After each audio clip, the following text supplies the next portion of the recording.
In a quiet park, a young boy stumbles upon an abandoned baby, sparking a chain of events that will change his life forever.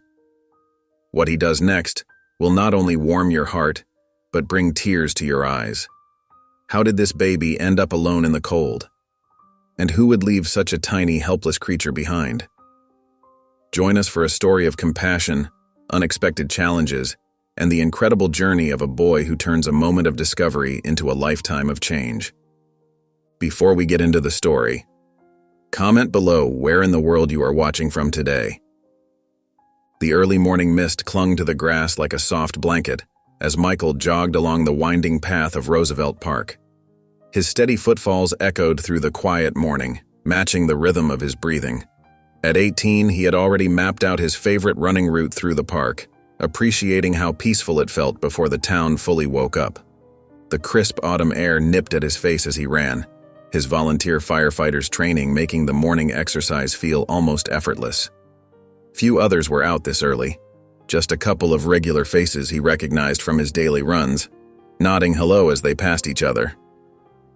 As Michael rounded the bend near the old oak grove, a faint sound caught his attention. He slowed his pace, tilting his head to listen more carefully. There it was again, a soft whimper coming from behind the thick trunk of an ancient oak tree, slightly off the main path. His heart quickened as he approached the sound. Years of emergency response training kicked in, making him alert and cautious. What he saw next made him freeze mid-step. There, nestled in a worn fleece blanket, lay a tiny baby. The infant's face was scrunched up, letting out small whimpers that barely carried through the morning air. Michael's hands trembled as he knelt beside the bundle, his mind racing with disbelief. "Oh my God," he whispered, carefully examining the situation. The baby looked newly born, still with traces of hospital bracelet marks on one tiny wrist. Despite the cool morning air, the infant's skin felt warm to his touch, and the gentle movements of her chest showed she was breathing normally. Michael looked around frantically, scanning the park for any sign of someone who might have left the baby there. A middle-aged woman walked her golden retriever in the distance, and two joggers chatted as they passed on the main path, completely unaware of the scene unfolding in the grove. "Hey there, little one," Michael said softly, his voice shaking slightly as he gently touched the baby's cheek. The infant turned toward his finger, making a small sucking motion. His eyes welled up with tears. Being adopted himself, the sight of this abandoned baby struck a particularly deep chord. Without hesitation, he unzipped his light running jacket and carefully wrapped it around the blanket, creating an extra layer of warmth. The baby settled slightly at the added comfort, her whimpers growing quieter. With one hand cradling the baby close to his chest, Michael pulled out his phone with the other. His fingers trembled as he dialed 911, keeping his voice low and steady as he spoke to the dispatcher. "This is Michael Chen. I'm a volunteer firefighter with Station 12, he began, his training helping him remain calm. "I've found an abandoned newborn in Roosevelt Park, near the oak grove on the east side. The baby appears healthy but needs immediate medical attention." As Michael waited, holding the tiny bundle close to his chest, he noticed a small collection of items tucked beneath the fleece blanket. His heart tightened at the sight. Whoever had left the baby hadn't simply abandoned her. They'd left a few carefully chosen possessions. With gentle movements, he shifted the baby to one arm and used his free hand to examine the items. There was a pale pink dress, small enough for a newborn, folded with precise care. Beneath it lay a delicate white wrapping cloth, the kind used to swaddle infants, its edges trimmed with hand-stitched lace. A matching cap, barely bigger than his palm, completed the set of clothing. But what caught his attention most was a silver chain with a heart-shaped locket.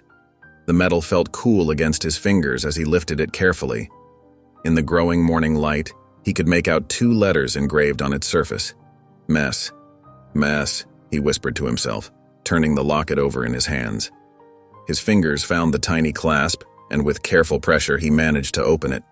The inside was empty. No pictures, no notes, just the smooth silver interior reflecting the early sunlight. The baby stirred against his chest, making soft cooing sounds. Michael tucked the locket safely into his pocket and looked around the park again, this time more deliberately. The morning crowd had grown slightly larger. A group of power walkers chatted as they passed by. A man threw a tennis ball for his black lab near the fountain, and several more joggers had joined the regular morning crowd. He studied each face carefully, looking for any sign of distress or unusual interest in his direction. Did one of these people know something? Was the mother perhaps watching from somewhere, making sure her baby was found safely?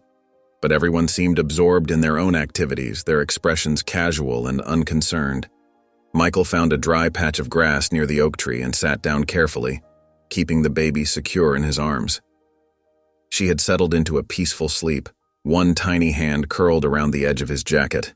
He looked down at the small collection of items spread before him: the dress, the wrapping cloth, the cap, and the weight of the locket in his pocket. "Someone cared enough to leave these things with you," he said softly to the sleeping infant. "They wanted you to have a piece of something." He thought about the carefully folded clothes, the delicate stitching on the wrapping cloth, the personal nature of the locket. These weren't random items grabbed in haste. They were chosen with thought and meaning. As a light breeze rustled through the oak leaves above them, Michael found himself wondering about the story behind these items. What circumstances would drive someone to leave their baby with such personal belongings? The locket especially seemed like something precious, something that held meaning beyond its simple silver surface. The baby shifted in her sleep, and Michael adjusted his hold, making sure she stayed warm and comfortable. He gathered the small bundle of items and tucked them safely beside him, waiting for the sound of approaching sirens while the regular morning activities of the park continued around them, oblivious to the weight of the moment unfolding in their midst. The wail of approaching sirens grew louder, cutting through the peaceful morning air. Michael held the baby closer, his voice soft as he spoke to her.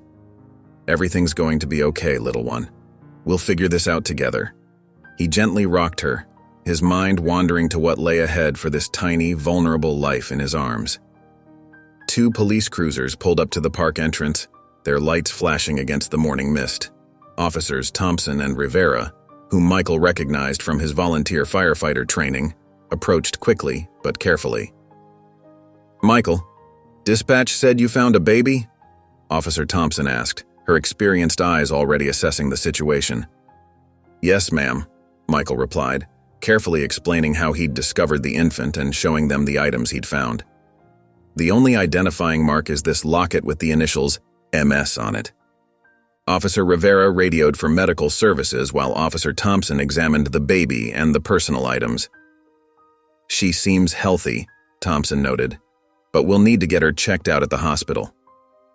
As Michael watched the officers document everything, memories of his own adoption story flooded back. His parents had told him how they'd waited months to bring him home, navigating the complex foster care system. He remembered the stories of other kids who hadn't been as lucky, bouncing from home to home. "What happens to her now?" Michael asked, his voice tight with concern. Officer Thompson sighed, her expression softening. "She'll go into emergency foster care while we search for the parents. If we can't find them," she didn't need to finish the sentence. "The system's pretty backed up right now," Officer Rivera added, shaking his head. "Most foster homes are already at capacity." Michael took a deep breath, his heart racing as he made a decision that felt both terrifying and absolutely right. "I'd like to apply for temporary custody," he said firmly. Both officers looked at him with surprise. "Michael, that's a big responsibility," Officer Thompson said carefully. "I know, but I'm 18, I have a stable home, and—" He paused. "I was adopted too. I understand what she might be going through." His voice grew stronger as he continued. "My mom and I have the space, and I know we can provide a safe home for her while you search for her family." The officers exchanged thoughtful looks. "It's not a common request," Officer Rivera said.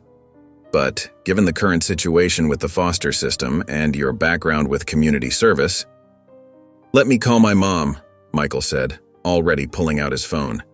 His hands trembled slightly as he dialed, watching the baby who had somehow changed his entire morning, and perhaps his life, in just a few short hours. The officers stepped back to give him some privacy, continuing their investigation of the area. Michael held his breath as the phone rang, his mind racing with how to explain this situation to his mother. When she answered, he took a deep breath and said, "Mom, something's happened at the park. I need to talk to you about something really important." Helen stood at the front window, anxiously watching as Michael's car pulled into the driveway. Her heart raced with a mixture of excitement and worry. As a nurse, she'd cared for countless babies, but this situation was entirely different. Michael carefully lifted the car seat containing the sleeping infant. The police had provided them with basic supplies, diapers, formula, and the car seat, until they could get properly set up. Helen rushed to open the door, her eyes immediately drawn to the tiny bundle. "Oh, Michael," she whispered, her hands clasped together. "She's beautiful." They brought the baby inside, and Helen's nursing instincts kicked in immediately. "We'll need to set up a proper sleeping area. I already called Sarah next door. She still has Tommy's old crib from last year. Her husband's bringing it over in a few minutes." Michael gently placed the car seat on the living room floor. "I can clear this corner," he said, already moving the armchair and side table. "It'll be perfect, close enough to hear her but away from any drafts." Helen knelt beside the car seat, carefully studying the sleeping infant. "She looks healthy," she noted professionally, then added with a softer tone, "and absolutely precious." A knock at the door announced the arrival of the crib. While Michael helped set it up, Helen organized the supplies they'd been given. Her hands trembled slightly as she folded tiny onesies and arranged diapers. "It's been a while since I've had a baby in the house," Helen said, her voice catching. "Not since you were little." She paused, looking at her son with pride. "Though I never expected to be doing this again quite like this." Michael finished assembling the crib and stepped back to examine their work. "Is this okay, Mom? Safe enough?" "Perfect," Helen assured him. "We'll need to get a proper mattress tomorrow, but for tonight this will do fine." She glanced at the window, noticing the setting sun. It's almost time for her evening feeding.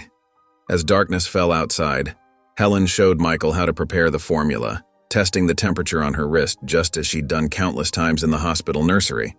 The baby had awakened, making small, fussy sounds that echoed through the quiet house. "Here," Helen said, demonstrating the proper way to hold the bottle. "Support her head. Yes, just like that." She watched as Michael fed the infant, his face a picture of concentration.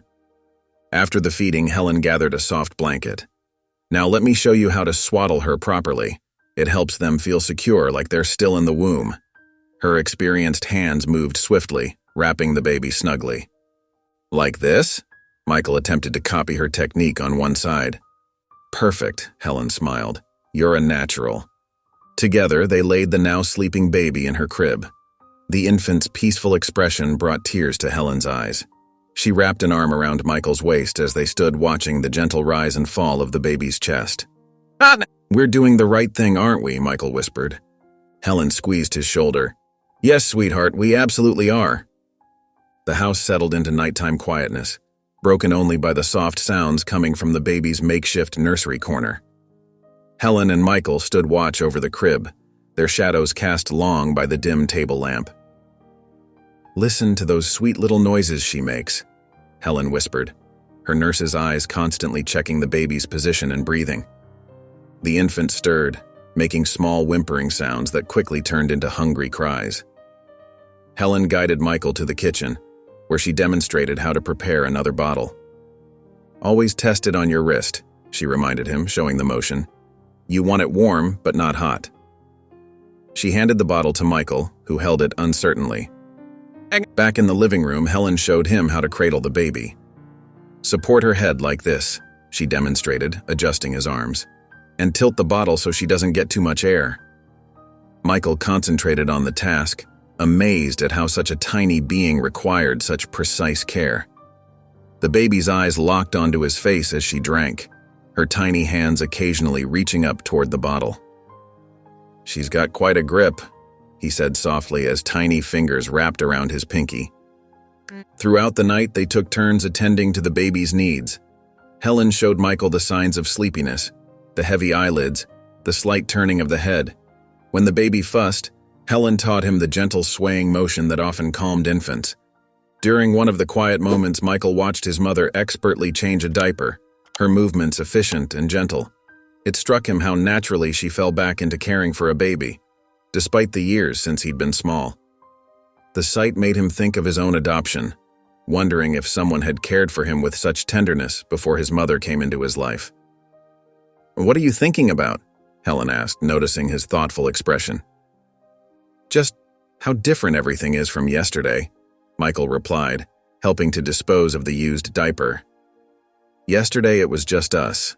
Now—" Helen nodded, understanding. "Life changes in an instant sometimes." After several attempts and different soothing techniques, Michael finally managed to get the baby to sleep. He stood over the crib, watching her peaceful face, while Helen prepared 2 cups of chamomile tea. They settled onto the couch, both exhausted but unable to sleep. The tea warmed their hands as they spoke in hushed tones. "I'm scared, Mom," Michael admitted. "What if we're not enough? What if something goes wrong?" Helen blew gently on her tea. "That's normal, sweetheart. I was terrified when I first got you, and I was a nurse who'd handled hundreds of babies." "Really?" "Really. But we'll figure it out day by day." She reached over and squeezed his hand. "That's all anyone can do, really. Take each day as it comes." Michael nodded, sipping his tea and watching the sleeping infant. "One day at a time," he repeated softly. They sat in comfortable silence, their tea growing cool as the baby's gentle breathing filled the quiet house. The next morning arrived with the first rays of sunlight peeking through the windows and the soft sounds of the baby stirring. Michael's usual morning routine of a quick breakfast and gathering his school supplies now included helping his mother with the baby's morning care. "I've called the hospital," Helen said, warming a bottle while Michael changed the baby's diaper. "They understand I need some emergency family leave. We'll figure out a longer-term plan later." Michael carefully fastened the fresh diaper, proud that he was getting better at this task. "Are you sure you'll be okay alone with her today?" Helen smiled, testing the bottle's temperature on her wrist. "I raised you, didn't I? Go on, you'll be late for school." As Michael gathered his backpack, the doorbell rang. Mrs. Peterson from next door stood there holding a box of baby items. "I heard about your situation from Jane at the grocery store," she said warmly. "These were my granddaughters, barely used. The clothes might be a bit big, but she'll grow into them." Throughout the morning, more neighbors stopped by. Mr. Rodriguez brought a barely used playpen his youngest had outgrown. The Thompsons delivered several packages of diapers and wipes. "The whole neighborhood's talking about it," Mrs. Thompson explained, peering at the sleeping baby in Helen's arms. "Such a precious little thing. We all want to help." Helen accepted each offering with gratitude, touched by the community's generosity. She spent the day organizing the donated items and establishing a routine. She created a schedule on a notepad, feeding times, nap times, playtime, and diaper changes. When Michael returned from school that afternoon, the house was quiet. He carefully opened the front door to find Helen asleep on the couch, the baby peacefully napping on her chest. A half-written schedule lay on the coffee table beside them. Michael quietly set up his homework at the dining room table where he could keep an eye on them both. The afternoon sun cast a warm glow through the windows, and the only sounds were the soft breathing of his mother and the baby, and the gentle scratching of his pencil on paper. As he worked on his math problems, he found himself pausing occasionally to look at them. The scene filled him with a sense of rightness he couldn't quite explain. His usual after-school routine had changed, but somehow this felt more meaningful. The baby stirred slightly, and Helen's hand automatically moved to pat her back, even in sleep. Michael smiled, returning to his homework with renewed focus, feeling like he was exactly where he needed to be. The peaceful afternoon was shattered by 3 sharp knocks on the front door. Michael, who had been helping his mother fold the newly donated baby clothes into neat pastel piles on the coffee table, felt a sudden unease at the aggressive sound. The heavy pounding seemed to echo through their usually tranquil home. Through the window, he could see 2 broad-shouldered men in dark suits standing on their porch. They looked out of place in their quiet neighborhood, like storm clouds on a sunny day. Their polished shoes and expensive watches gleamed in the afternoon light, a stark contrast to the modest homes and well-worn welcome mats of their street. "Stay here with the baby," Michael told Helen quietly, moving toward the door. His firefighter training kicked in, making him automatically assess the situation for potential threats. When he opened it, the taller of the two men stepped forward. His face was hard, his eyes cold as winter frost. "Michael, we need to talk about the baby." Michael's hand tightened on the doorframe, his knuckles turning white. "Who are you?" "We represent Martin Shaw," the second man said, his voice gravelly like crushed stone. "Our employer has reason to believe you're in possession of his child. We're here to collect her." Helen appeared behind Michael, her nurse's instincts clearly telling her something wasn't right. Her normally warm features had turned serious and alert. "Your employer? Do you have any legal documentation to support this claim?" The first man's jaw clenched, a muscle twitching beneath his clean-shaven skin. "Mr. Shaw prefers to handle this matter privately. He's prepared to be generous, if you cooperate." "The baby is in protective custody," Michael stated firmly, drawing himself up to his full height. "If Mr. Shaw has a legitimate claim, he can work through the proper legal channels." The second man took a step closer, his presence menacing, casting a shadow across the threshold. "Listen, kid. Mr. Shaw isn't the kind of man who takes no for an answer. Make this easy on yourself." Helen moved closer to Michael, her shoulder brushing against his arm, her voice steady despite her obvious fear. "I think you should leave now. Any further communication can go through the police and child services." "You're making a mistake," the first man warned, his eyes narrowing to dangerous slits. "Mr. Shaw will get what he wants, one way or another. We'll be back." The men turned and walked away, their movements deliberate and threatening. The wooden steps creaked under their weight as they descended. Michael closed the door, watching through the window as they got into a black car parked across the street, its tinted windows reflecting the afternoon sun. "Mom?" Michael's voice wavered slightly as he turned to Helen, his hands trembling. "Are you okay?" Helen nodded, though her face was pale as fresh linen. "We need to call the police." Michael looked toward the baby's room where she was sleeping peacefully, unaware of the threat looming over her. The soft sound of her mobile's lullaby drifted down the hallway. "They won't touch her," he promised his mother, determination strengthening his voice. "We'll keep her safe." The black car pulled away from the curb with a quiet purr of its engine, and Michael watched it disappear down the street, his heart pounding but his resolve stronger than ever. The stack of baby clothes on the coffee table suddenly seemed like a symbol of everything they were fighting to protect. After the men left, Helen's hands trembled as she dialed her friend Officer Sarah Parker's number. Michael paced the living room, checking the windows every few minutes. "Sarah, it's Helen. We need your help." Helen's voice was steady despite her nervousness.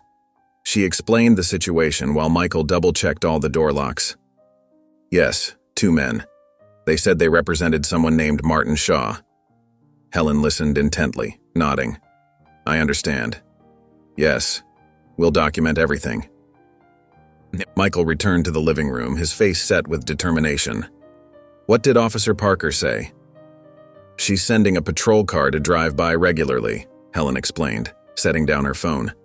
"She also advised us to install security cameras and keep a detailed record of any further contact." They moved through the house methodically, checking every window lock and drawing the curtains.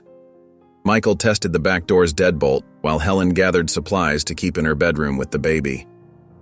"Mom, I know this is scary," Michael said, helping her arrange the baby's essentials. "But we can't let them intimidate us into giving her up." Helen paused, cradling a baby bottle. "I'm worried about you, Michael. These men seem dangerous." "I'm more worried about what would happen to her if we handed her over." Michael's voice was firm. "Something's not right about this Shaw person. Why send thugs instead of coming through proper channels?" They settled into the living room, the baby monitor crackling softly between them. Helen wrapped her hands around a mug of tea. "Officer Parker said they'll look into Martin Shaw, see if they can find anything about him." Good. Michael checked his phone, pulling up local security companies. We should get those cameras installed tomorrow. Maybe a doorbell camera too. The evening grew later and Helen's exhaustion showed in the dark circles under her eyes. You should try to get some sleep, Mom, Michael suggested. I'll keep watch for a while. Are you sure? Helen asked, but her relief was evident. Yeah. I'll wake you if anything happens. Michael helped her gather the baby's bassinet and move it into her bedroom. As midnight approached, Michael sat in the darkened living room, watching the street through a gap in the curtains. The neighborhood was quiet, but he couldn't shake the feeling that somewhere out there, Martin Shaw was planning his next move. The baby monitor hummed softly beside him, carrying the gentle sounds of his mother and the baby sleeping. Michael settled deeper into his chair, prepared for a long night of vigilance. He wouldn't let anyone threaten his family, no matter who they claimed to be. Michael sat at his desk, turning the silver locket over and over in his hands. The initials MS caught the light from his desk lamp, seeming to mock him with their mystery. His fingers traced the delicate engravings as his mind wandered back to the threatening men who had visited earlier. The house was quiet now. His mother had finally fallen asleep with the baby in her room, but Michael couldn't rest. He needed answers. Opening his laptop, he began searching combinations of MS and missing baby in the local news. Dozens of unrelated stories filled his screen, none offering any useful leads. He expanded his search to include silver locket and MS initials, but still found nothing concrete. Frustration built as he scrolled through page after page of search results. There had to be something he could do. Then he remembered Old Joe's pawn shop downtown. The place had been there forever, and Old Joe seemed to know everyone's business in town. Michael checked his watch. It was still early enough to make it before closing time. The bell above the door chimed as Michael entered the cramped shop. The familiar, musty smell of old furniture and forgotten treasures filled the air. Behind the counter, Joe looked up from his newspaper, his reading glasses perched on the end of his nose. Well, if it isn't young Michael, Joe said, setting aside his paper. What brings you in today? Michael approached the counter and carefully placed the locket on the glass surface. I'm hoping you might recognize this, or maybe remember someone who owned something similar. Joe picked up the locket, examining it under his desk lamp. His weathered hands turned it carefully as he studied the engraving. Michael watched intently as recognition flickered across the old man's face. You know, Joe said slowly, this reminds me of a piece I saw maybe 2-3 years back. Young woman named Maria Stone brought in something very similar. Same style of engraving and everything. Michael's heart jumped. Maria Stone? Are you sure about the name? Oh yes, Joe nodded, still studying the locket. Hard to forget her. Seemed real upset about having to part with it. Said it was a family piece, but she needed the money bad at the time. Do you remember anything else about her? Michael asked, trying to keep his voice steady despite his excitement. Dark hair, probably in her mid-20s then. Came in a few times after that, selling various things. Haven't seen her in over a year now, though. Joe handed the locket back to Michael. Strange thing is, she always seemed scared, like she was looking over her shoulder. Michael carefully tucked the locket into his pocket, his mind racing with this new information. Maria Stone. Finally, a real lead to follow.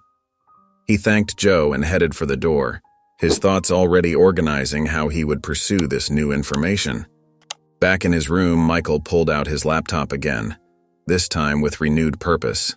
The name Maria Stone gave him a real chance to uncover the truth. His fingers moved swiftly across the keyboard as he began his search, his heart thumping with anticipation. Social media yielded several Maria Stones, but none seemed to match Old Joe's description. Michael narrowed his search to include their local area and surrounding towns, methodically working through each possibility. After an hour of scrolling through profiles and public records, squinting at his screen until his eyes burned, something caught his eye. A job listing from 6 months ago at the Sunrise Diner, just 15 minutes away. The posting mentioned a Maria S. as the contact person, and Michael felt his pulse quicken. Michael's heart raced as he found the diner's website. There, among the staff photos, was a woman with dark hair who matched Joe's description perfectly. She worked as a waitress on the morning shift, her name tag visible in the photo. "This has to be her," Michael whispered to himself, leaning closer to the screen and adjusting his desk lamp for a better view. He studied her face in the grainy staff photo, noting every detail. There was something in her eyes that seemed sad, even through her attempted smile, a haunted look that spoke of deeper troubles. He opened a blank document and began typing questions he needed to ask, the keyboard clicking softly in the quiet room. How did she know Martin Shaw? Was the baby hers? Why leave the locket? Each question led to another, and soon his screen was filled with possibilities and theories that made his head spin. Michael practiced different approaches in his head, running through scenarios like rehearsing lines for a play. Should he be direct? Maybe start as a regular customer and slowly bring up the topic? He couldn't risk scaring her away. She might be his only link to understanding what was happening, and he knew he'd only get one chance to make this work. In his bedroom mirror, Michael rehearsed various conversations, his reflection showing his nervous energy. "Hi, I'm Michael. I found something that might belong to you." No, that seemed too vague. "I need to talk to you about Martin Shaw." That felt too aggressive and might send her running. He tried again. "I think you might know something about a baby left in the park." His voice cracked slightly with tension. The weight of tomorrow's task settled on his shoulders like a heavy blanket. From down the hall, he heard the baby's soft cooing through the baby monitor, punctuated by gentle gurgles that reminded him exactly why this mattered so much. He had to get this right, for her sake, for the tiny life that had somehow become his responsibility. Sitting on the edge of his bed, Michael held the locket once more, running his thumb over its smooth surface and imagining the conversation ahead. Tomorrow, he would walk into that diner and hopefully find the answers they all needed. His stomach churned with nervousness, but his determination was stronger, fueled by the baby's presence in their home. Whatever Maria's story was, he needed to hear it, even if it wasn't the story he hoped to hear. Michael sat at his desk, the soft glow of his laptop screen illuminating his concerned face. The name Maria Stone filled his browser's search bar as he began his investigation. Each click brought him closer to understanding the mystery that had changed his life just days ago. Social media searches turned up dozens of Maria Stones, but none seemed to match the description from the pawnshop owner. Michael rubbed his tired eyes and refined his search to include their local area. That's when he noticed something promising. A job listing from the Sunrise Diner just 6 months old, mentioning a Maria S. as the contact person. His heart jumped when he found the diner's website. There she was in the staff photo section, dark hair, kind eyes with a hint of sadness, working the morning shift as a waitress. The photo might have been grainy, but there was no doubt this was the woman old Joe had described. "Found you," Michael whispered, scribbling down the diner's address in his notebook. The baby monitor on his desk crackled with soft sounds from down the hall, strengthening his resolve. He opened a fresh document and began typing potential questions. "How do you know Martin Shaw? Is she your baby? Why the locket?" The list grew longer as more questions came to mind. Michael knew he needed to be careful with his approach. One wrong move could send Maria running. Standing before his bedroom mirror, Michael practiced different conversations. "Excuse me, are you Maria? I found something that might belong to you." He shook his head, trying again. "I need to ask you about a baby left in the park." Each attempt felt either too direct or too vague. As night settled over the house, Michael sat on his bed, turning the locket over in his hands. Tomorrow, he would walk into that diner and hopefully find the answers they desperately needed. His stomach churned with anxiety, but the soft sounds of the baby through the monitor reminded him exactly why this mattered so much.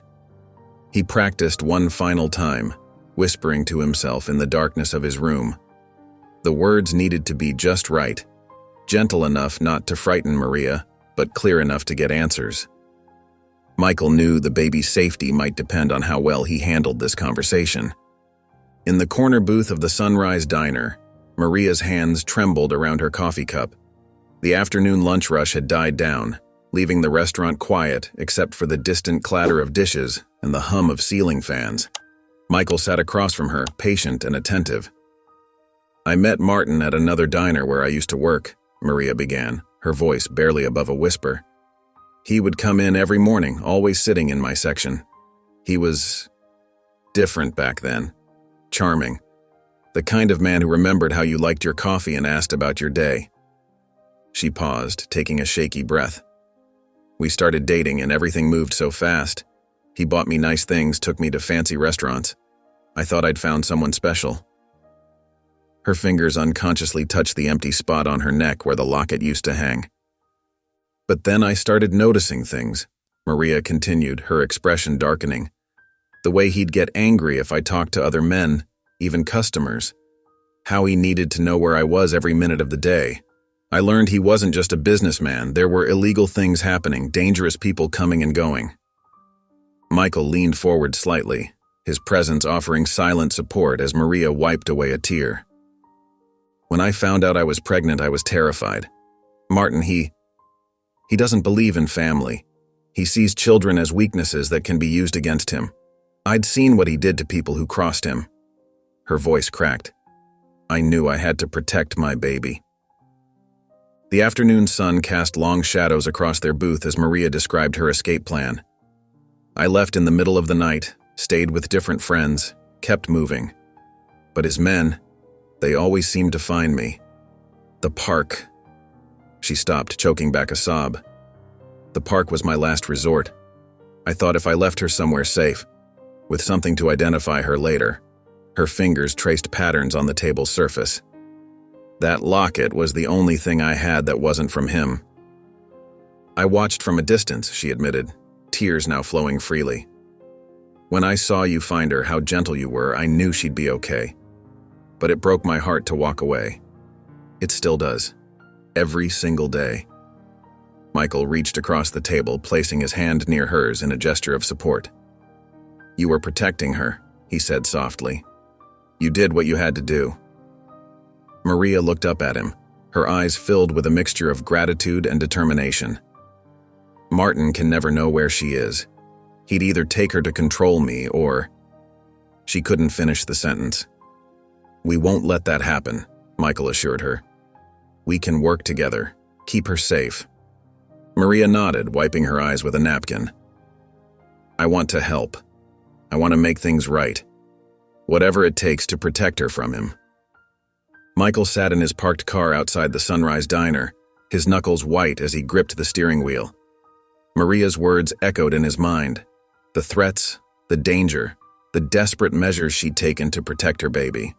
The afternoon sun beat down through the windshield, but he felt a chill run through him. With trembling fingers, he pulled out his phone and called his mother. Helen answered on the second ring. "Mom," he said, his voice tight. "We need to talk. It's about the baby." He explained everything Maria had told him, about Martin Shaw, his criminal activities, and the very real danger they were now facing. Helen listened quietly, only interrupting occasionally to ask clarifying questions. "We need help, Michael," Helen said firmly. "This is bigger than us. We should talk to Detective Roberts. She's handled sensitive cases before." Michael agreed, and within an hour he found himself sitting across from Detective Sarah Roberts at the police station. The detective's office was small but neat, with case files stacked carefully on her desk. "Tell me everything," Detective Roberts said, her notebook open and ready. Michael recounted Maria's story, including the details about Martin's illegal activities and the threats his men had already made. The detective's expression grew increasingly serious as she took notes. "This Martin Shaw," she said, tapping her pen thoughtfully. "We've heard whispers about his operations, but nothing concrete enough for charges. Maria's testimony could change that." "What can we do to stay safe?" Michael asked. Detective Roberts outlined their options. "First, we'll increase patrols around your house. I'll also assign an officer to check in regularly. We can help you set up a security system, and I want you to document every suspicious incident, no matter how small." The meeting lasted nearly an hour, with Detective Roberts providing detailed safety protocols and emergency contact numbers. When Michael finally stood to leave, She placed a reassuring hand on his shoulder. "You're doing the right thing," she said, "both in protecting the baby and in coming to us." Back home, Michael found Helen pacing in the living room. The baby was asleep in her portable crib, peaceful and unaware of the storm brewing around her. He shared everything the detective had told them about staying safe. "The police will help us," Michael said, trying to sound more confident than he felt. "We've done the right thing by reporting this." Helen nodded, but her worried expression remained. The house felt different now, less like a sanctuary and more like a fortress they needed to defend. Every shadow seemed deeper, every unexpected sound more ominous. The morning sun had barely risen when Michael and Helen began their security assessment. They walked through their modest home, noting every potential vulnerability, from the aging locks on the windows to the simple deadbolt on the back door that had served them well for years, but now seemed inadequate. "We'll start with new locks," Helen said, running her hand along the door frame. "Every window, every door." Michael nodded, already making a list on his phone. "The hardware store opens in an hour. I'll get everything we need." By mid-morning, a white van from Secure Home Systems pulled into their driveway. The technician, Dave, was a friendly man with graying hair and careful hands. He carried several boxes of equipment into the house, laying out cameras, sensors, and control panels on their kitchen table. "These cameras have night vision and motion detection," Dave explained, holding up one of the small devices. "They'll send alerts straight to your phones if anything moves outside." Helen watched intently as Dave demonstrated the system's features on a tablet. Michael helped mount cameras at strategic points, above the front door, covering the backyard and monitoring the driveway. Inside, they installed sensors on every window and door. "The control panel is the heart of the system," Dave said, showing them the sleek touchscreen mounted near the front door. "You can arm it with one touch, and it connects directly to the monitoring center."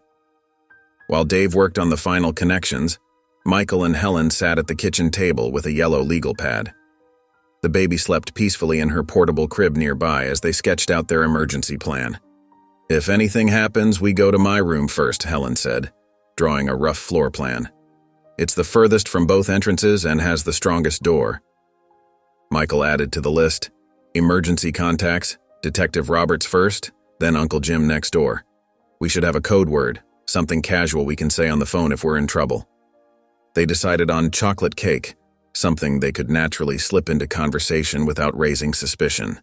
Helen wrote down escape routes, including the back window in her room that led to the neighbor's yard.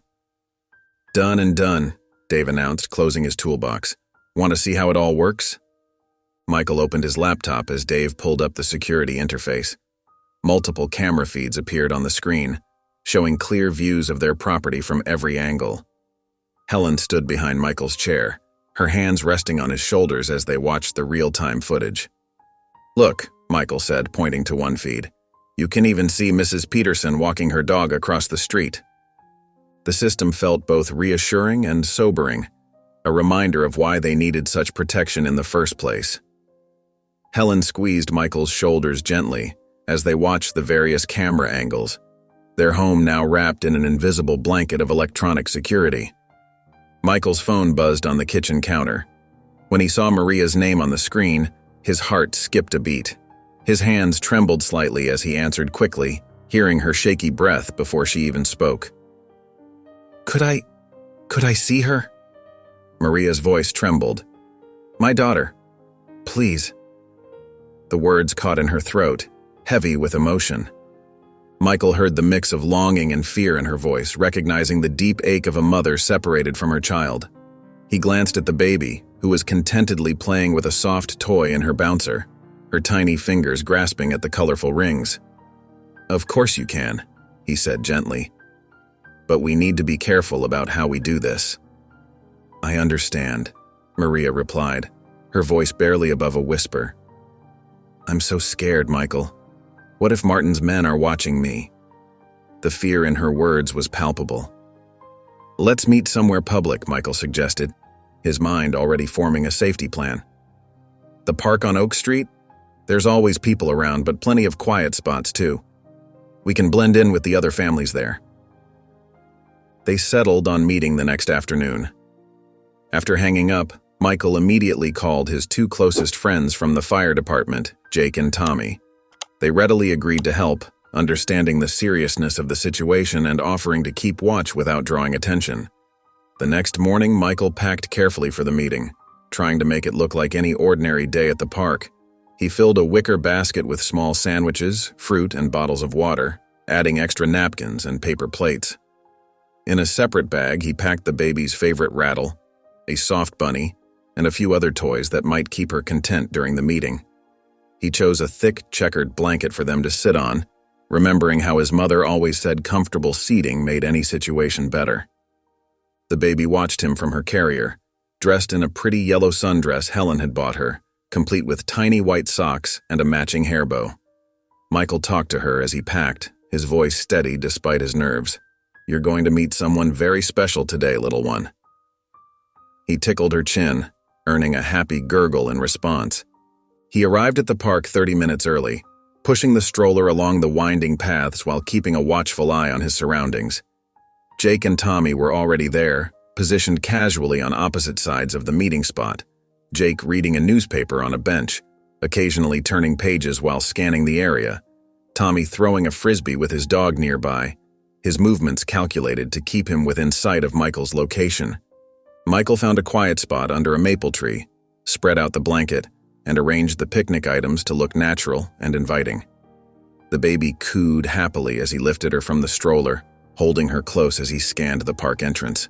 His heart raced when he spotted Maria's familiar figure approaching down the path, her steps hesitant but determined. The baby squirmed in his arms and he adjusted her position, watching Maria draw closer with each step. His friends maintained their positions, alert but unobtrusive, just as planned. The autumn breeze rustled through the maple leaves above them, carrying the sounds of children playing nearby. Maria approached the blanket where Michael sat with the baby, her steps growing slower with each foot forward. Tears welled in her eyes as she caught sight of her daughter's yellow sundress and tiny waving arms. Her hands trembled at her sides and she pressed them against her thighs to steady herself. "She's beautiful," Maria whispered, carefully lowering herself to kneel beside the blanket. Her hand hovered uncertainly in the air before reaching out to touch her daughter's tiny fingers. The baby turned at the touch, offering a toothless smile that made Maria's breath catch. A sob escaped her lips as she covered her mouth with her free hand. "She's doing really well," Michael said softly, giving Maria space while staying close enough to reassure her. "She loves music and always smiles when we sing to her." Maria nodded, unable to speak for a moment as she watched her daughter grab at a colorful rattle. They settled onto the blanket, the baby between them, playing with the toys Michael had brought. "I never thought—" Maria paused, wiping her eyes. "I dream about her every night, wondering if she's safe, if she's happy. Thank you, Michael. Thank you for giving her everything I couldn't." "She deserves all of it," Michael replied, handing the baby a soft bunny toy. "I want her to have the life I never had," Maria said, watching her daughter play. "A safe home, people who love her, no fear." She reached out again, stroking the baby's cheek. "I want her to grow up strong and brave, but never have to be brave the way I had to be."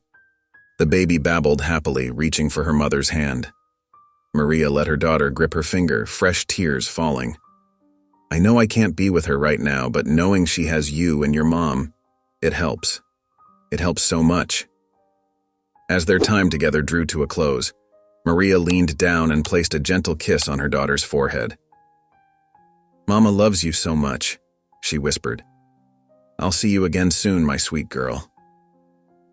Michael stood up with the baby in his arms. "We can arrange another meeting whenever you're ready. We'll make sure it's safe, just like today." Maria nodded, touching her daughter's hand one last time before stepping back. "Take care of her," she said softly, though she already knew he would. Then she turned and walked away, her shoulders shaking slightly as she disappeared down the park path. The phone's harsh ring cut through the quiet night, startling Michael from his light sleep. He grabbed it from his nightstand, squinting at the unknown number. Something made him hesitate before answering. "Hello? Anna? So you're the one who thinks he can keep my daughter from me?" The voice was cold, controlled, but filled with menace. Michael's chest tightened as he sat up straight in bed. "Martin Shaw," Michael said, trying to keep his own voice steady. "Smart boy. Now listen carefully. That baby belongs with me. I don't care what Maria told you, she's mine. And I always get what's mine." Michael's free hand clenched into a fist. "She's safe and well cared for. That's what matters." "You have no idea what I'm capable of, kid, no idea at all." Martin's tone dropped lower, more threatening. "I will do whatever it takes. Remember that." The line went dead. Michael sat in the darkness, his heart pounding. He checked the time, 2:17 a.m. Sleep wouldn't come easy now. The next morning, Michael noticed it during breakfast, a dark sedan cruising past their house. He might have ignored it, except it came by again 20 minutes later. And again. "Mom," he called quietly to Helen, who was feeding the baby. "Don't look up suddenly, but there's a car that's passed by 3 times now." Helen kept her movements natural as she continued feeding the baby. "Get pictures if you can," she whispered back. Michael positioned himself near the window, phone ready. When the car made its 4th pass, he snapped several photos, making sure to capture the license plate. His hands shook slightly as he dialed Detective Roberts' number. The detective answered on the second ring. "Martin Shaw called me last night," Michael reported, keeping his voice low. "Made threats about taking the baby. Now there's a car watching the house." He read off the license plate number. "We'll increase patrols in your area immediately," Detective Roberts assured him. "Send me those photos. And Michael, don't engage if you see them. Call us right away." That evening, Maria's worried voice came through the speakerphone as Michael and Helen sat at the kitchen table. "I knew he'd try something like this," Maria said, her voice shaking. "He never lets go of what he thinks belongs to him." "The police are aware now," Helen reassured her. "They're watching the neighborhood." "We need to be extra careful," Michael added. "No regular patterns they can track. Different routes, different times for everything." "I can't bear the thought of him getting near her," Maria whispered. "We won't let that happen," Helen said firmly. "We should meet tomorrow, Maria. Figure out some additional safety measures." "I'll come by in the afternoon," Maria agreed. "We need to be ready for anything." The afternoon sun filtered through the kitchen windows as Michael, Helen, and Maria gathered around the table. Papers and maps covered every inch of the wooden surface, creating a patchwork of plans and possibilities. "Let's start with what legal protection we have," Helen said, pulling out a folder Maria had brought. Inside were birth records, hospital documents, and Maria's proof of identity. Maria spread the papers out carefully. "These show I'm her mother, but I'm worried it won't be enough to stop Martin." "That's why we need a restraining order," Michael said, pointing to a legal form they'd printed earlier. "We can file this tomorrow morning." The detective said he'd help push it through quickly. Helen grabbed a local map and marked it with a red pen. "Now let's talk about safety routes. See these back streets? They lead directly to the police station. We should all memorize at least 3 different ways to get there." Michael stood up and walked to the back door. "Mom's right. We need to practice what to do if they show up. The safe room is the basement storage area. It has a reinforced door and no windows." They moved through the house methodically, with Helen pointing out escape routes. "From every room, there needs to be 2 ways out," she explained. "The baby's room has the window that leads to the garage roof. We can use that in an emergency." Maria held her daughter close as they practiced moving quickly but quietly through the house. They timed how long it took to get from each room to the safe room, making notes on what to improve. "Remember," Michael said as they gathered back in the kitchen, "if anything happens, get to the safe room first. Don't try to grab extra things. Just get there and call for help." Helen pulled out her phone. "Speaking of calling for help, we need a proper contact list." She started typing names and numbers. "The police detective, our lawyer, the neighbors who offered to help." "We should set up a group chat," Michael suggested, taking out his own phone. "Something we can all access instantly if there's trouble." They spent the next hour carefully entering contacts and testing the group chat, making sure everyone knew exactly how to use it in an emergency. "Code words," Maria suggested suddenly. "We should have simple words that mean different things." in case we can't speak freely. Helen nodded approvingly. Good thinking. Let's keep them simple and memorable.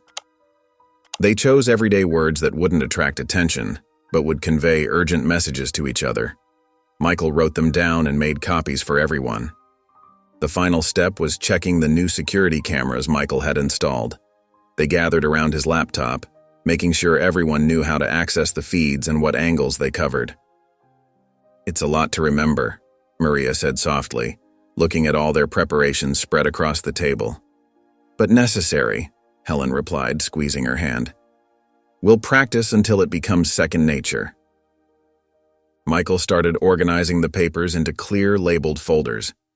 Everyone should keep copies of these documents and emergency contacts with them at all times. Michael pushed the shopping cart through the produce section, smiling down at the baby who was securely strapped in her carrier. She cooed and reached for a bright red apple as they passed the fruit display. The store was busy with afternoon shoppers, their chatter creating a peaceful background noise. Then he saw him. Martin Shaw stood at the end of the aisle, his face twisted with anger as he stormed toward them. Michael's heart raced as he instinctively positioned himself between Martin and the baby. That's my daughter, Martin's voice boomed through the store, causing nearby shoppers to stop and stare. Give her to me right now. Michael kept his voice steady, though his hands were shaking. Please, Martin, this isn't the place. There are legal ways to handle this. Legal ways? Martin stepped closer, his face reddening. I don't care about legal ways. That's my child, and you're keeping her from me. Customers began backing away, creating a circle around them. A young woman with a phone in her hand was already dialing, her eyes fixed on the scene. Sir, you need to lower your voice, Michael said, carefully moving the cart backward. The baby had started crying, frightened by the loud voices. Martin lunged forward, reaching for the cart. You have no right. 2 store security guards appeared, their uniforms a welcome sight. Is there a problem here? The taller guard asked, stepping between Michael and Martin. This boy has my daughter, Martin shouted, trying to push past the guards. Sir, step back, the second guard commanded firmly. The police are on their way. Michael positioned himself to block the baby from Martin's view, speaking softly to comfort her as she continued crying. Other customers watched from a distance, some recording with their phones. You can't keep her from me forever, Martin's voice cracked with rage as he tried again to move past the guards. The store's manager appeared, directing other customers away from the scene. Sir, please move to the front of the store. The police will sort this out. Minutes that felt like hours passed until police sirens wailed in the parking lot. 2 officers rushed in, quickly taking control of the situation. They guided Martin away from the area, his protests echoing through the store. Are you and the baby okay? One of the security guards asked Michael. Yes, thank you, Michael replied, his voice shaky with relief. Thank you for stepping in so quickly. The guard nodded. You should probably head home now. The police will want to talk to you later, but the baby looks scared. Michael didn't need to be told twice. He hurried toward the exit, the baby's cries finally settling into small hiccups. His hands trembled as he secured her car seat, knowing he needed to get home quickly to tell Helen and Maria what had happened. Back in the safety of their home, Michael's hand still shook as he described the confrontation at the grocery store. Helen sat beside him on the couch, her arm around his shoulders, while Maria paced the living room floor, her face pale with worry. He just appeared out of nowhere, Michael said, his voice unsteady. If the security guards hadn't been there. Maria stopped pacing abruptly, her hands clenched into fists. This has to end. I can't let him keep threatening my baby, threatening all of you. She took a deep breath, squaring her shoulders. I'm going to turn myself in. I'll testify against him. Helen leaned forward. Are you sure? That's a big step, Maria. It's the only way, Maria said firmly. Martin has connections, money, influence, but he can't fight the law forever. If I testify about everything I know, about his criminal activities, they'll have to take him into custody. Michael nodded slowly. We should call Jack Thompson. He's a good lawyer, and he's helped us with the custody paperwork already. Helen retrieved her phone and dialed the lawyer's number, putting it on speaker. Jack's steady voice filled the room as they explained the situation. "The most important thing is to do this properly," Jack advised. "I'll arrange everything with the police department. Maria will need to give a full statement, and they'll place her in protective custody immediately." They spent the next hour working out the details. Jack made several calls, coordinating with the police department and the district attorney's office. Maria sat close to the baby's carrier, gently stroking her daughter's tiny hand. "The detective is expecting us," Jack said finally. "They're ready to take your statement and arrange protection for you and your daughter." The drive to the police station was quiet. Streetlights cast long shadows through the car windows as they pulled into the parking lot. Maria stared up at the brick building, her expression a mixture of fear and determination. "You're doing the right thing," Helen assured her, squeezing her hand. Inside the station, Detective Sarah Martinez was waiting for them. Her kind eyes and professional demeanor helped ease some of the tension. "We'll take good care of you, Ms. Stone," she promised. "Your testimony could be crucial in building a case against Mr. Shaw." Maria nodded, taking one last look at her sleeping daughter. "Keep her safe," she whispered to Michael and Helen. Then, straightening her spine, she followed Detective Martinez through the heavy security doors, ready to face whatever came next. The fluorescent lights buzzed overhead as Maria sat in the stark interview room. Detective Martinez placed a recorder on the metal table between them, while another detective, Johnson, settled into a chair with a notepad.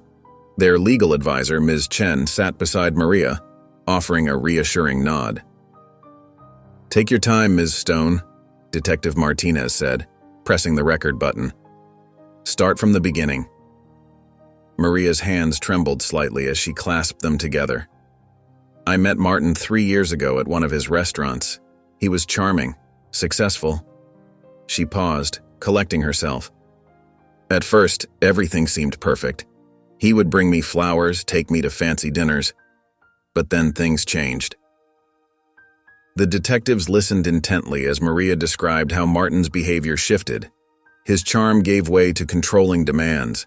He monitored her phone calls, questioned her about every person she spoke to, and insisted on knowing her whereabouts at all times. "I started noticing things that didn't add up," Maria continued. "Late-night meetings, suspicious phone calls, large amounts of cash being exchanged in his office." Her voice grew stronger as she spoke. "When I questioned him, he would become angry, threatening." Maria reached into her purse and pulled out a small USB drive. "I started gathering evidence when I realized how dangerous he really was. I recorded conversations on my phone, took pictures of documents I found in his office." She pushed the drive across the table. "It's all here. Videos of meetings with known criminals, threatening messages he sent me, photos of illegal shipments arriving at his restaurants." Detective Johnson carefully bagged the USB drive as evidence, while Martinez continued taking Maria's statement. Hour after hour, Maria detailed Martin's criminal empire, the money laundering through his restaurants, the drug trafficking, the violent intimidation of rivals and witnesses. "The final straw was when I told him I was pregnant," Maria said, her voice catching. "He became furious, said a baby would complicate everything. He threatened—" She took a shaky breath. "He threatened to make sure I would never be able to keep the baby. That's when I knew I had to leave." Ms. Chen placed a comforting hand on Maria's arm as she wiped away tears. The detectives exchanged glances, clearly recognizing the significance of her testimony. After nearly 6 hours of detailed statements, document reviews, and evidence cataloging, Detective Martinez finally switched off the recorder. "Thank you, Ms. Stone. Your testimony will be crucial in building our case." Maria stood on unsteady legs, emotionally drained but feeling lighter than she had in months. The weight of carrying these secrets, of living in fear, began to lift from her shoulders. "We'll move you to a safe location immediately," Detective Johnson assured her. "Your cooperation today will help us take significant action against Shaw's organization." As Maria stepped out of the interview room, she felt a mix of exhaustion and relief. She had finally spoken her truth, and there was no going back. In the pre-dawn darkness, police vehicles silently converged on multiple locations across the city. SWAT teams, armed with Maria's detailed intelligence, moved into position around Martin Shaw's main residence, a sprawling mansion on the outskirts of town. At Michael and Helen's house, the TV cast a blue glow across their living room as they sat close together on the couch, watching the breaking news unfold. The baby slept peacefully in her crib nearby while the morning news anchor reported live from the scene. "Breaking news this morning as police conduct multiple raids across the city," the anchor announced in hushed tones. "Sources say these operations are targeting a major criminal organization." Helen gripped Michael's hand tightly as helicopter footage showed police vehicles surrounding the mansion. SWAT team members moved swiftly across the property, their movements precise and coordinated. "I can't believe this is finally happening," Michael whispered, his heart pounding as he watched the scene unfold. The cameras captured the moment when police breached the front door. Within minutes, officers led several men out in handcuffs. Then came the moment they'd been waiting for. Martin Shaw himself, disheveled and angry, being escorted out by 2 officers. "Primary suspect Martin Shaw has been taken into custody," the anchor confirmed as the camera zoomed in on his face. Police are also conducting searches at several businesses connected to Shaw, including multiple restaurants across the city. Helen's grip on Michael's hand tightened as they watched Martin being placed in a police vehicle. The news footage showed officers carrying out boxes of evidence, computers, documents, and other materials that would help build the case against him. Police sources confirmed that this morning's coordinated raids were the result of testimony from a key witness, the anchor continued. Multiple arrests have been made, and authorities say they've seized substantial evidence of criminal activity. Michael and Helen sat in stunned silence as they watched Martin's empire crumbling on live television. The relief they felt was overwhelming. Tears began streaming down Helen's face as she pulled Michael into a tight embrace. "It's over," she whispered, her voice breaking with emotion. "He can't hurt anyone anymore."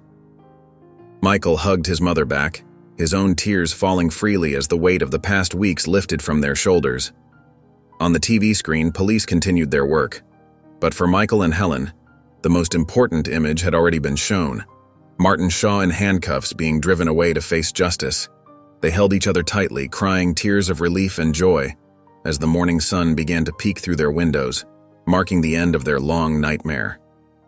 The morning after Martin's arrest, sunlight streamed through the living room windows, casting a warm, peaceful glow over Michael, Helen, and Maria as they gathered together. The baby lay contentedly in Maria's arms, making soft, cooing sounds that filled the quiet room. "I still can't believe it's really over," Maria said, gently stroking her daughter's cheek. Her eyes were tired but peaceful, reflecting the relief they all felt.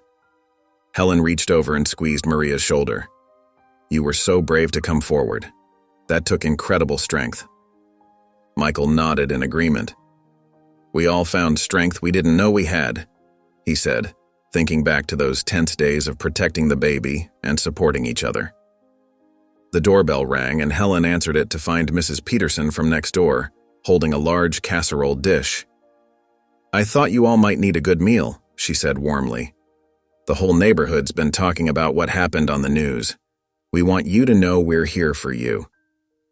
And throughout the morning, more neighbors stopped by with food and offers of help. Mr. Johnson promised to install better outdoor lighting, while Mrs. Torres offered to babysit whenever needed. Each visitor brought not just practical support, but a sense of community that wrapped around the family like a warm blanket. Later that afternoon, they sat together in Dr. Sanders' family counseling office. The counselor listened intently as they shared their experiences, helping them process the fear and anxiety they'd been holding inside. "What you've been through is extraordinary," Dr. Sanders said, her voice gentle. "But I see such strength in how you've supported each other. Now we can work on building a stable future together." They discussed strategies for helping the baby feel secure and managing their own emotional responses to stress. Dr. Sanders provided them with tools for communication and healing, emphasizing the importance of staying connected as a family unit. Back home, they gathered around the kitchen table for a family meeting. Maria spread out college brochures she'd been collecting. "I want to finish my degree," she announced. "I need to build a better future for my daughter." Helen smiled encouragingly. "We'll help however we can." This is your home now, too." Michael shared his own plans, inspired by their recent experiences. "I want to get more involved in community outreach," he said.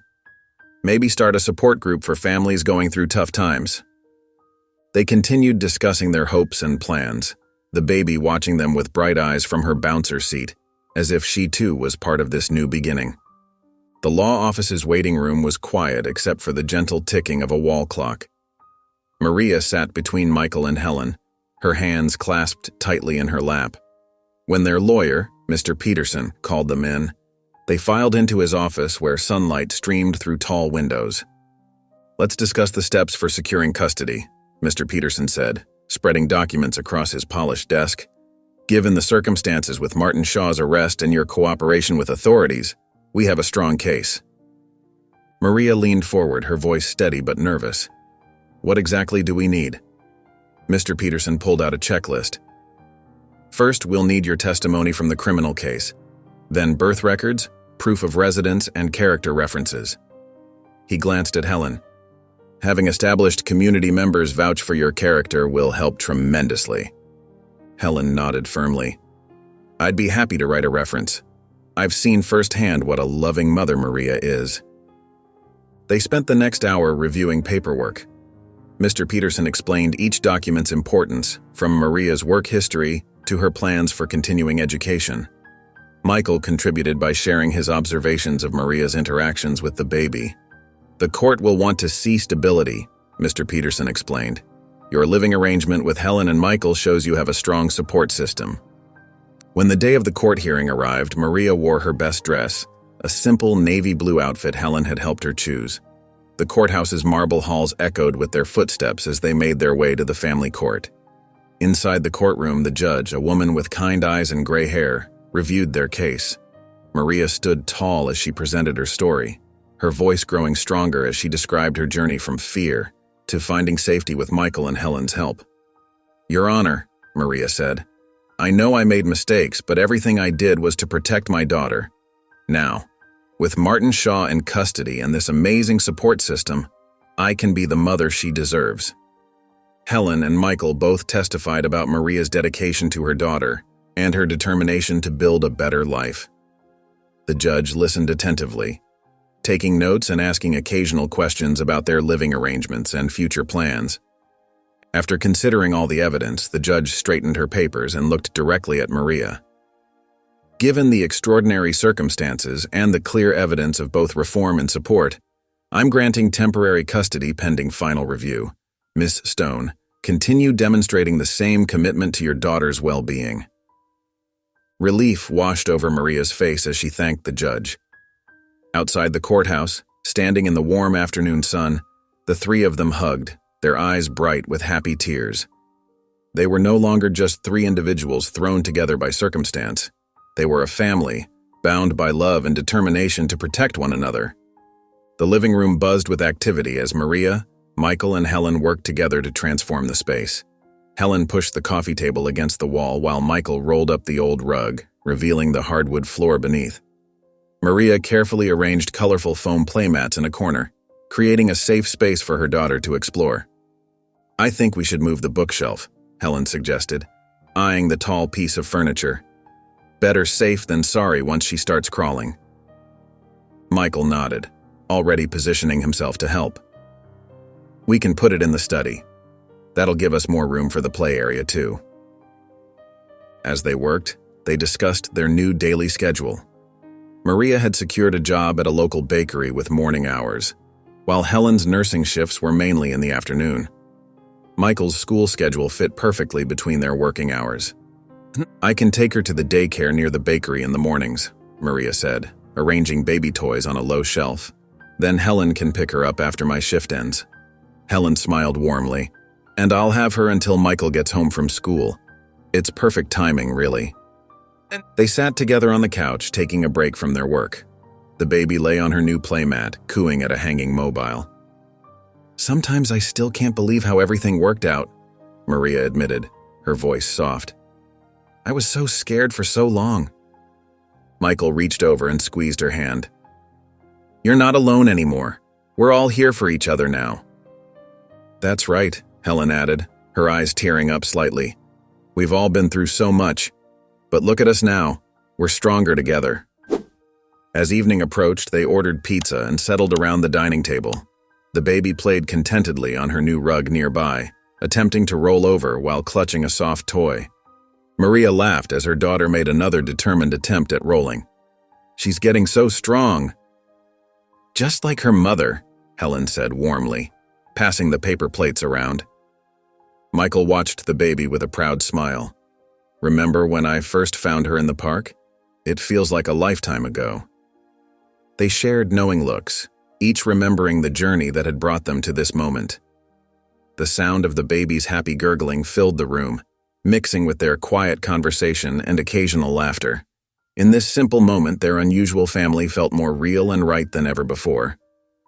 Michael laid out a first aid kit on the kitchen table while Maria watched attentively. The baby slept peacefully in her nearby bassinet, giving them a perfect opportunity for this important lesson.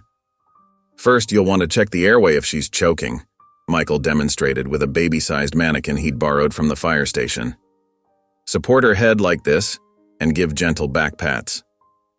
Maria practiced the motion, her brow furrowed in concentration. Like this? Perfect. Michael nodded. Now let me show you infant CPR. It's different from adult CPR because you have to be much gentler. As they worked through various emergency scenarios, Helen moved around the kitchen, sorting through a mountain of baby laundry. The rhythmic hum of the washing machine provided a steady backdrop to their lesson. I never knew there were so many different kinds of bandages, Maria said, examining the contents of the first aid kit. Better to be prepared, Michael smiled. Speaking of which, we should go over the emergency numbers list again. Later that afternoon, the three adults settled into their usual routine. Maria chopped vegetables for dinner, filling the kitchen with the aroma of home cooking.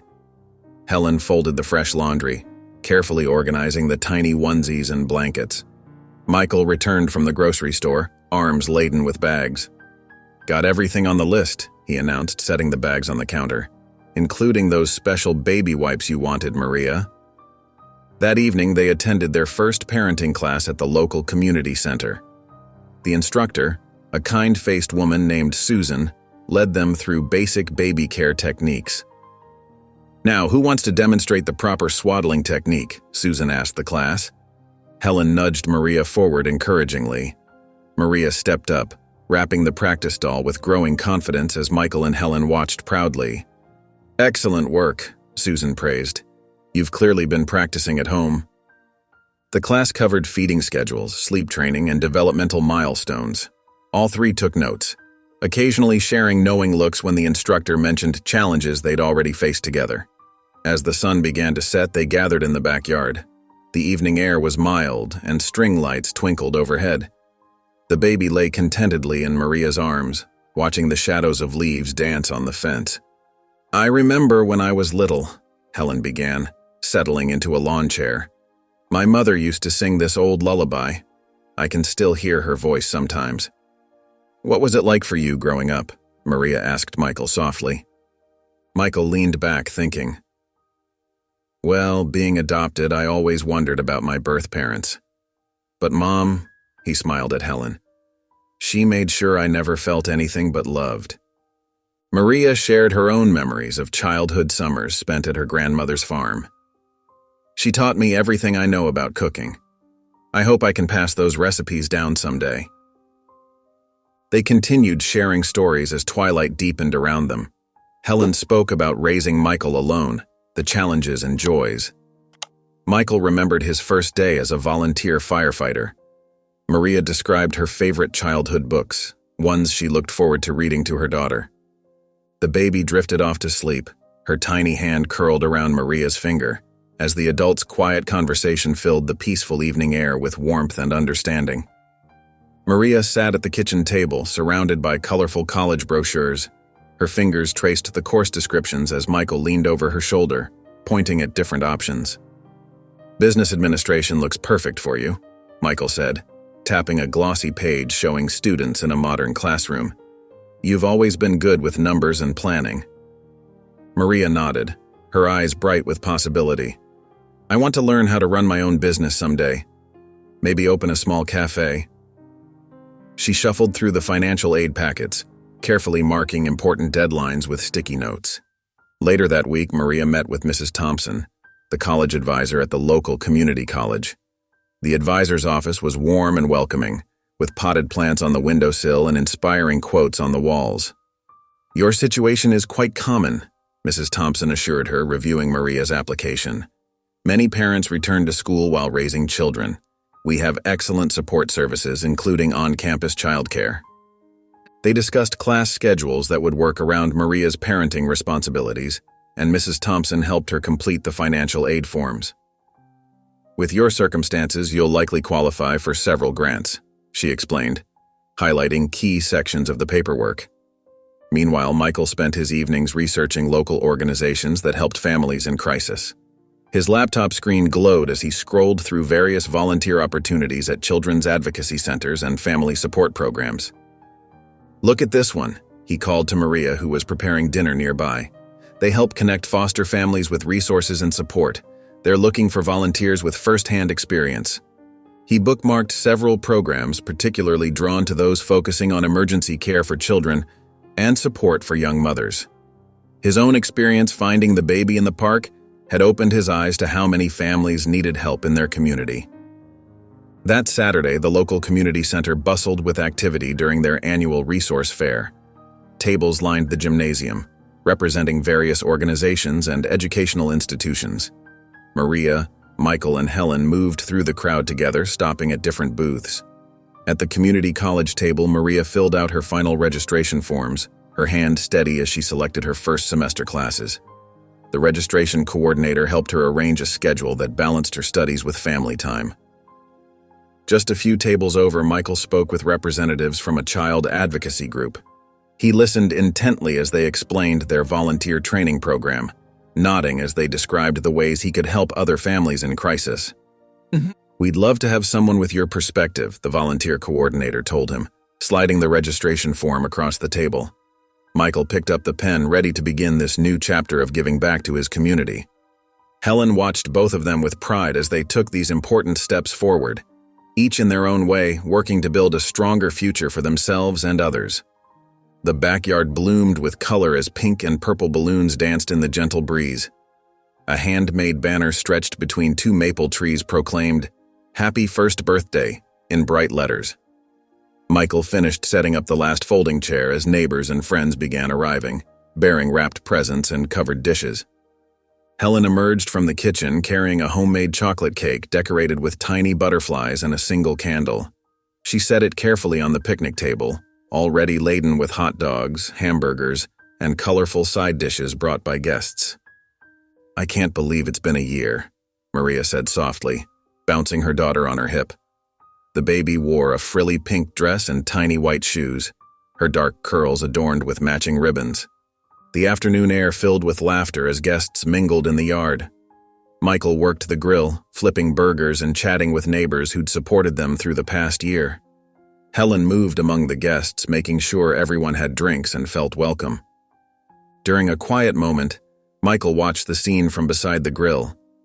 He remembered that cold morning in the park, finding the tiny bundle that would change all their lives.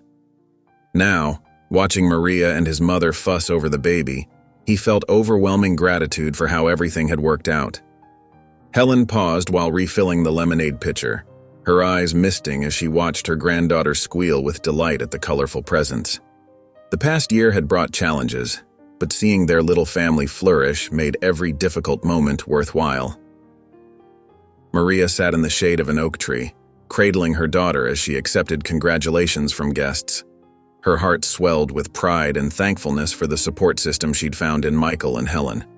A year ago, she'd been terrified and alone. Now, surrounded by love and friendship, she could hardly believe how far they'd come. As the afternoon waned, guests began to depart.